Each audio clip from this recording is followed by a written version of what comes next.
नमस्कार, मैं ज्योति बाला आज आपके सामने राम लक्ष्मण परशुराम संवाद का भाग 2 लेकर प्रस्तुत हुई हूँ। इसमें हमने अभी तक ये पढ़ा था कि लक्ष्मण जी परशुराम के साथ संवाद करते हैं और उनको बार बार उकसाने की कोशिश करते हैं। उनको कहते हैं कि आपने धनुष और बाण और कुठार बिना बात ही अनुचित में ही धारण किए हुए हैं। आप सिर्फ अपने घर में ही शेर बनना चाहते हैं या बार बार इन्हें दिखाकर दूसरों को डराने की कोशिश करते हैं। तो अब आगे देखिए, हमारा अगला ये पैराग्राफ है, अगला हमारा काव्यांश है जो कि इस प्रकार है। कौशिक सुनौ मंद यही बालकु, कटुल कालबस निज कुल घालकु, भानु वंश राकेश कलंकु, निपट निरंकुश अबदु असंकु।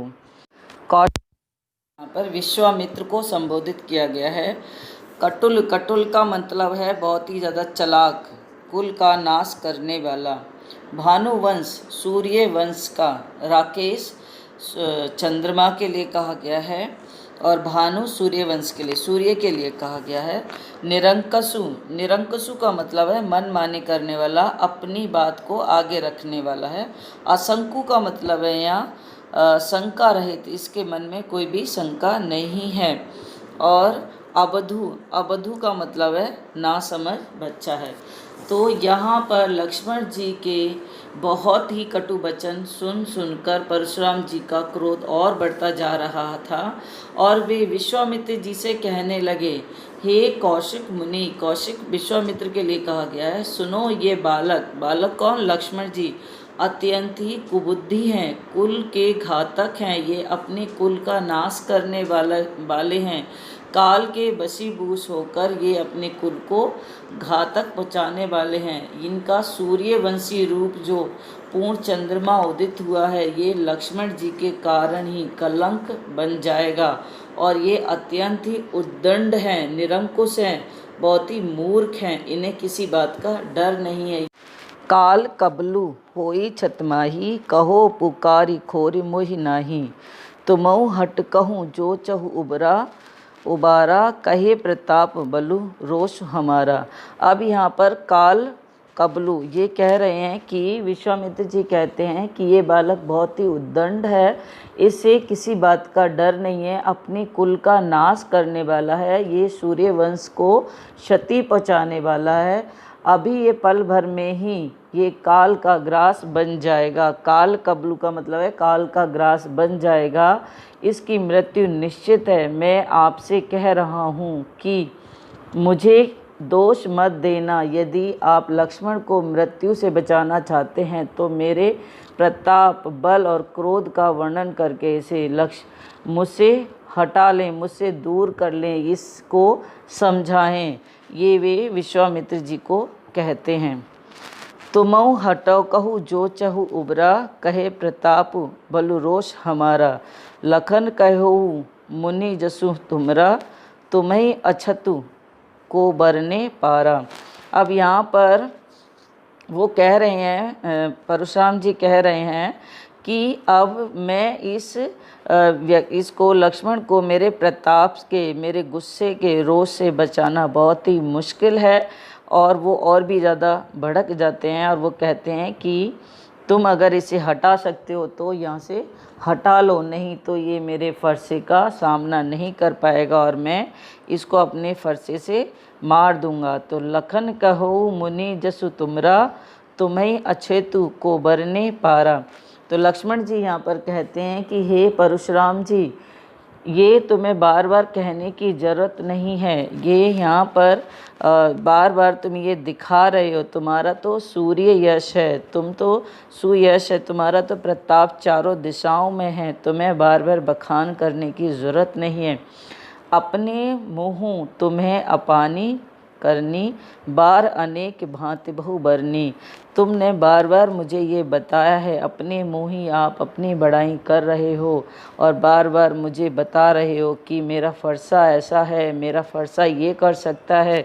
तुमने बहुत से राजाओं को मारा है, ना ही संतोष पुण्य कछु कहूँ, जनहि रिसु रोक दसों दुख सहूँ। और वो कह रहे हैं कि पुनि पुनि तुम बार बार ये चीज़ ही दोहरा रहे हो कि तुम क्या कर सकते हो, और तुम्हारे अंदर बहुत ज़्यादा, ऋषि का मतलब है गुस्सा करना, दोष दिखाना, रोष दिखाना, और तुम बार बार गुस्सा कर करके मुझे डराने की कोशिश कर रहे। तुम्हारे मन में ये संतोष नहीं है। अगर आपको ये लगता है कि मुझे मार कर आपका क्रोध शांत हो जाएगा तो तुम ये भी करके देख सकते हो। वीर प्रवृत्ति तुम धीर अशोभा, गारी देत न पाहूँ शोभा। तुम बहुत ही वीर व्रत वाले व्यक्ति हो, वीर प्रवृत्ति के हो, और तुम्हें बार बार ये शोभा नहीं दे रहा है, और तुम्हें गाली देना भी शोभा नहीं दे रहा है। तुम्हें ये बार बार बखान करने की ज़रूरत नहीं है। जो तुम्हारा क्रोध असहनीय है, इसको बार बार दबा कर तुम अपने ऊपर ना वो अत्याचार करें। और आप अगर ये चाहते हैं कि मुझे मारकर या मुझे ये दिखाकर डराकर अगर आपको कुछ संतोष मिलता है तो ऐसा भी आप करके देखें। सूर समर करनी कराही, करी न जना वही आपू, विद्यमान रन पाई रिपु कायर कथई प्रतापू। यहाँ पर अब जो परशुराम जी हैं वो लक्ष्मण जी से बहुत ज़्यादा गुस्सा हो गए हैं, और फिर जो लक्ष्मण जी हैं वो कहते हैं कि शूरवीर तो युद्ध में अपनी वीरता का प्रदर्शन करते हैं, वे अपनी वीरता का बखान नहीं करते हैं। शत्रु को युद्ध के लिए वो आया जानकर कायर व्यक्ति ही अपनी वीरता की डींग मारता रहता है। अगर सामने जो वीर व्यक्ति है उसको देखकर उसके साथ वो वीर व्यक्ति प्रताप से लड़ाई करता है, वो अपनी वीरता का बखान नहीं करता है। और आप तो हमेशा अपनी वीरता का सिर्फ बखान ही करते रहते हैं। खाली डींगे मारने से कुछ नहीं होगा। अगर आप वीर हैं तो युद्ध में लड़ाई करें। यहाँ पर हमारा जो काव्य सौंदर्य है वो इस प्रकार से होगा कि परशुराम जी ने लक्ष्मण जी को अनेक उपमाएं दी हैं।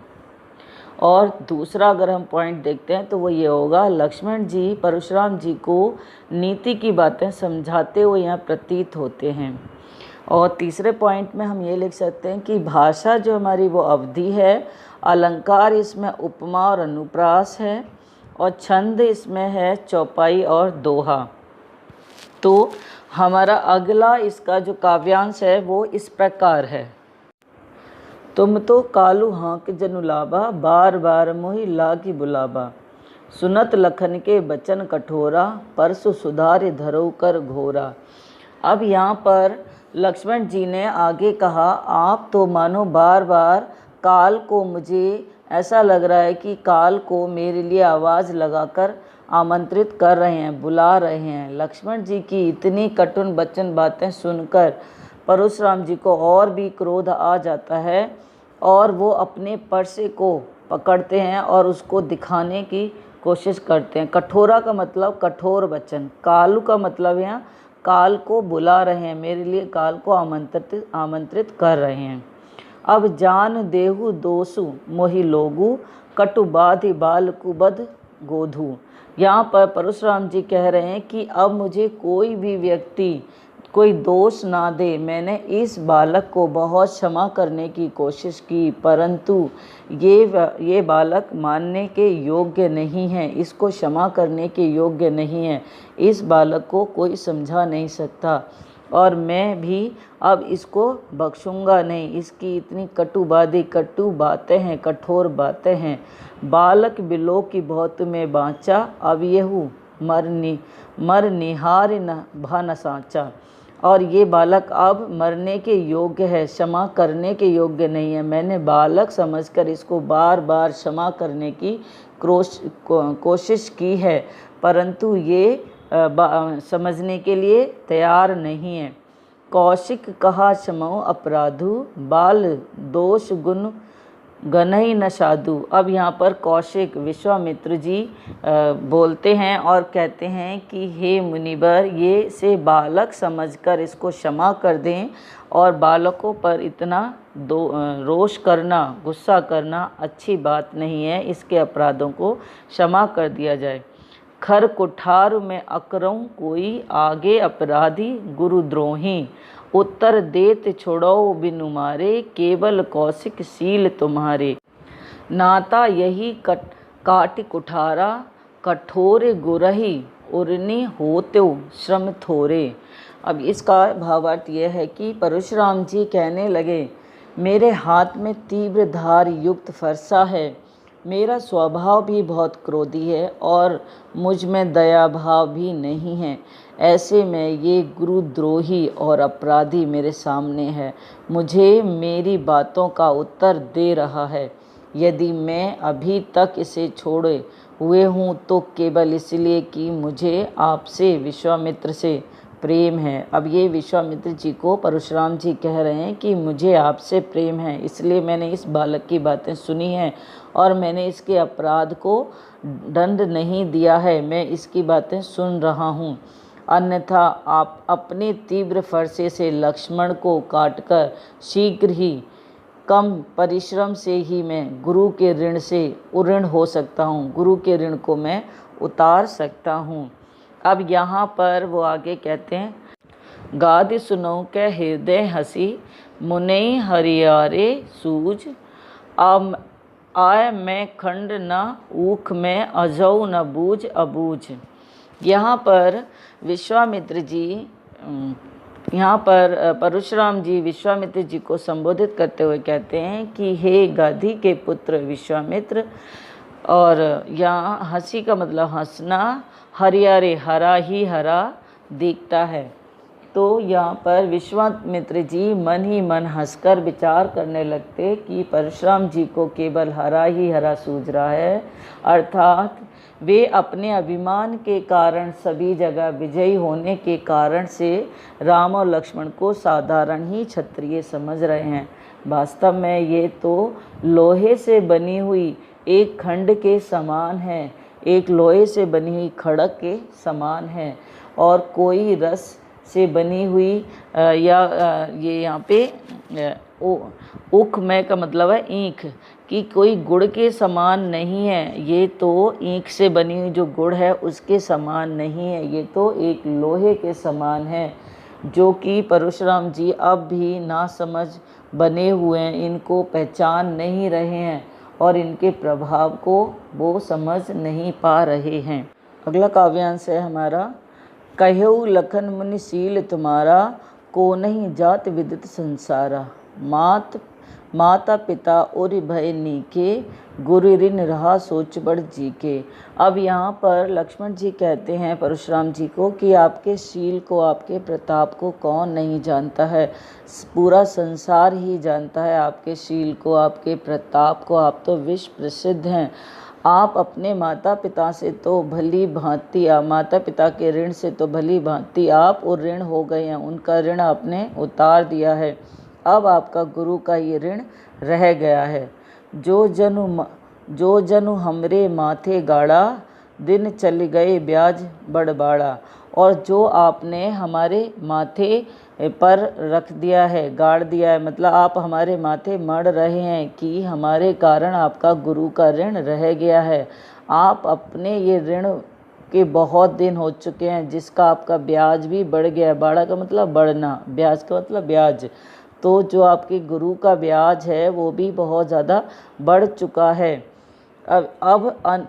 अब अनहिया ब्याहरी आ बोले, तुरंत देहूँ मैं थैली खोलूँ। और आप अपने गुरु का ब्याज भी उतार देना चाहिए। अब मैं किसी भी हिसाब करने वाले व्यक्ति को बुलाकर, आप किसी भी हिसाब ब्यावहरिया का मतलब यहाँ पर है कि लेखा जोखा करने वाले व्यक्ति को बुला लें और इस ब्याज की मैं थैली खोल देता हूँ।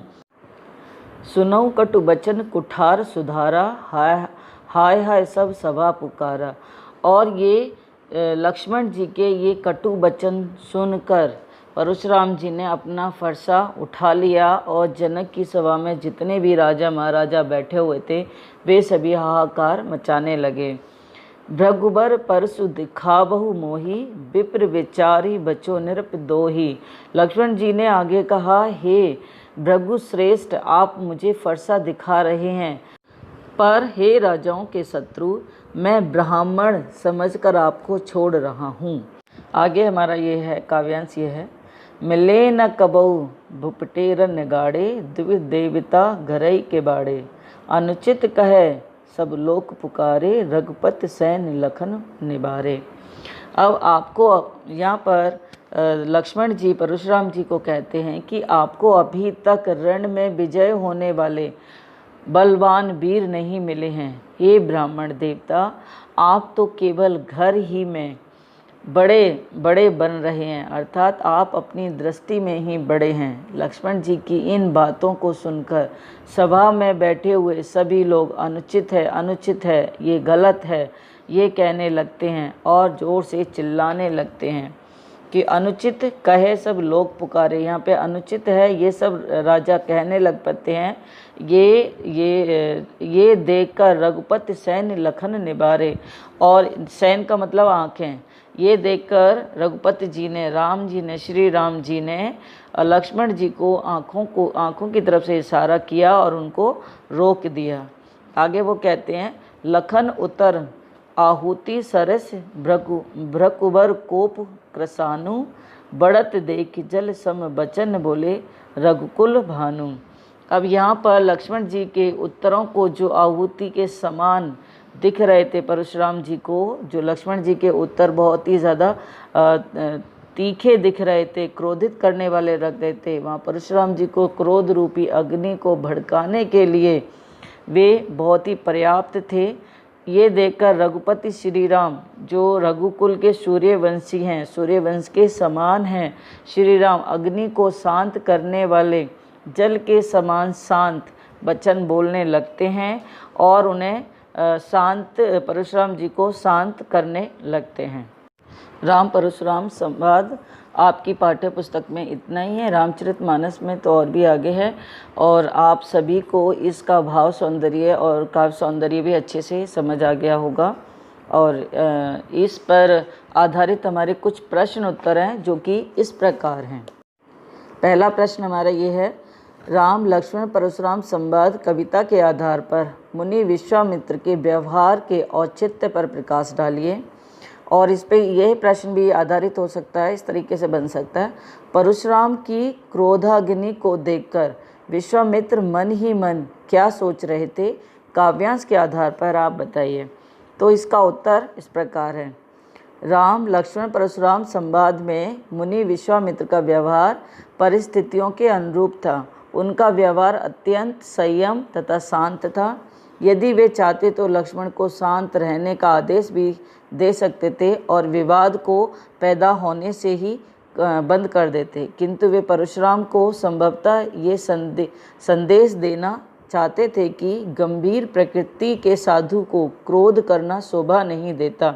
इसलिए परशुराम के क्रोध को शांत करने का प्रयास किया है और उन्हें ये स्मरण कराया है कि अबोध बालकों को क्षमा करना ही ऋषि मुनियों का कार्य है, उनका धर्म है। वे ये भी जानना चाहते थे कि युद्ध होने की स्थिति में किसी को भी कोई क्षति नहीं होगी, क्योंकि वे परशुराम और राम लक्ष्मण सभी की युद्ध क्षमताओं से भली भांति परिचित थे। इसलिए इस बात पर मन ही मन हंस रहे थे कि मुनि परशुराम राम लक्ष्मण को साधारण क्षत्रिय या साधारण ही कुमार समझ रहे हैं। अगला हमारा प्रश्न इस प्रकार है, राम लक्ष्मण परशुराम संवाद पाठ के आधार पर बताइए कि लक्ष्मण में साहस और वीरता के साथ विनय का गुण भी होता तो अच्छा होता। उत्तर है इसका, लक्ष्मण श्री राम के छोटे भाई थे। वह साहसी, वीर और तथा तेजस्वी थे, परंतु अपने उग्र स्वभाव के कारण वह श्री राम के प्रति मुनि परशुराम के क्रोध को सहन नहीं कर पाए और उन्होंने परशुराम को अहंकार को चुनौती दे दी। परशुराम के अहंकार को चुनौती दे दी। धीरे धीरे वह बहुत उग्र और असहज हो जाते हैं और सभा में बैठे लोग भी उनके व्यवहार को अनुचित कहकर उनकी निंदा करने लगते हैं। इसलिए लक्ष्मण को शांत करने के लिए श्री राम को उनके विवाद में हस्तक्षेप करना पड़ता है। यदि लक्ष्मण में राम की भांति विनय का गुण भी होता तो विवाद की उत्पन्नता ना होती और विवाद इतना अधिक उत्पन्न नहीं होता और वे निंदा के पात्र भी नहीं बनते। अगला प्रश्न है हमारा, आय में खंड ना ऊख में का तात्पर्य क्या है?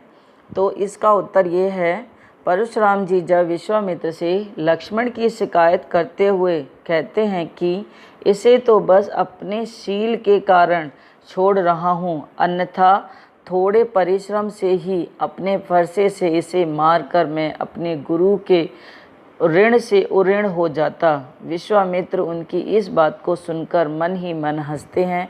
हंसते हुए वे हैं कि मुनि को हरा ही हरा सूझ रहा है। इन्हें ये नहीं मालूम कि आय में खंड ना ऊख में अर्थ ये है कि बालक लोहे की बनी तलवार हैं, गन्ने की खांड नहीं जो मुंह में लेते ही गल जाएगी। परशुराम इन बालकों की क्षमता को कम आंक कर बड़ी भूल कर रहे हैं। अगला प्रश्न है हमारा, राम लक्ष्मण परशुराम में से किसका व्यवहार आपको अधिक अच्छा लगता है, बताइए। तो उत्तर है इसका, हमें राम लक्ष्मण और परशुराम तीनों में से श्री राम का व्यवहार सबसे अच्छा लगता है, क्योंकि वे अत्यंत गंभीर और विनम्र स्वभाव के हैं। वे विपरीत परिस्थिति में भी अपनी मर्यादा और अपनी मृदुलता नहीं त्यागते और परिस्थिति को संभालने का प्रयास करते हैं। वे बड़ों का आदर और सम्मान करते हैं, उनकी आज्ञाओं का पालन करते हैं, उनकी आज्ञाओं का पालन करना अपना कर्तव्य समझते हैं। उनका ये व्यवहार सभी के लिए प्रेरणादायी है।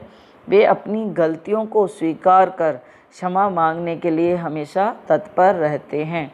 अगला हमारा इसमें प्रश्न है कि लक्ष्मण क्रोध को रोककर परशुराम के कठोर वचनों को सह रहे थे। इस संबंध में लक्ष्मण ने अपने कुल की क्या मर्यादा बताई है? तो इसका उत्तर है, लक्ष्मण परशुराम के कठोर वचनों को सुनकर भी अपने क्रोध को रोक रहे थे, क्योंकि उनके विरुद्ध शस्त्र उठाना उनके कुल की मर्यादा के अनुरूप न था। वे अपने कुल की मर्यादा बताते हुए परशुराम से कहते हैं कि देवता, ब्राह्मण, भगवान के भक्त और गाय पर हमारे कुल के व्यक्ति वीरता नहीं दिखाया करते।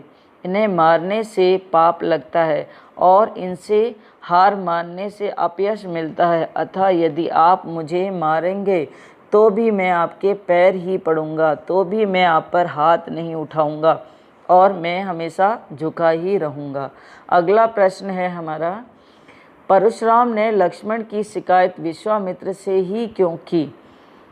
तो इसका उत्तर है, परशुराम ने लक्ष्मण की शिकायत विश्वामित्र से ही इसलिए की क्योंकि वे जानते थे कि विश्वामित्र ही लक्ष्मण को स्वयंवर सभा में अपने साथ लेकर आए थे और वे उनके गुरु भी थे।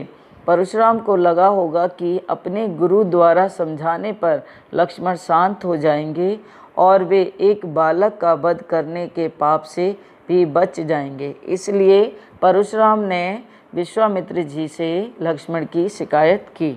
मुझे आशा है कि आपको इसमें दिए गए प्रश्न उत्तर अच्छे से समझ आ जाएंगे और इसका भावार्थ भी अच्छे से समझ आ जाएगा। धन्यवाद।